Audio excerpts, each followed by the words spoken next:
On September 10, 2025, at Utah Valley University in Orem, a rallying figure in American conservative politics was assassinated, Charlie Kirk. Political activist, founder of Turning Point USA, and a polarizing voice in the 2020 conservative movement, was shot during one of his signature events. He died later that day. In this video, we explore what happened, who reacted, and perhaps most importantly, how might the world be changed by his death. But before we do that, please make sure to subscribe to the channel.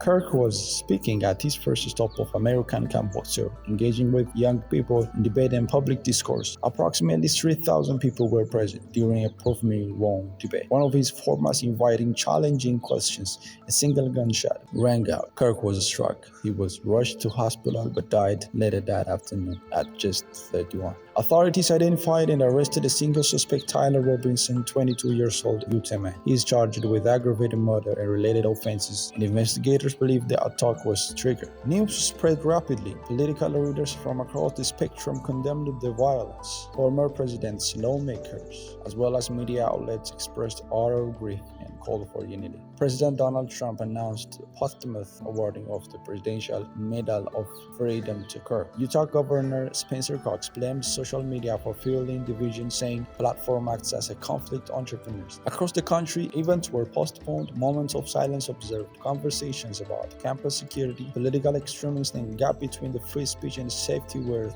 thrust onto the front page. Charlie's death quickly became symbolic, not only the partisan divided, but also of what many see as a tipping point of political violence. For some, he was a martyr for free speech. For others, a stark warning of how rancor and division can escalate. Videos of shootings circulated with graphics image. Platforms struggled with moderation.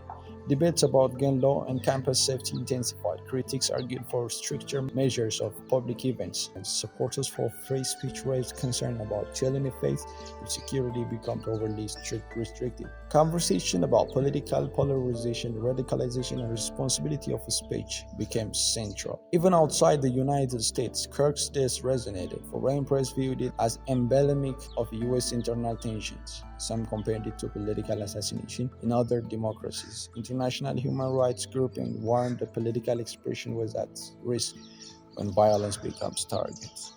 What might the long-term effect be? Kirk's supporters are rallying more fiercely. Turning Point USA now without its founder is reshaped.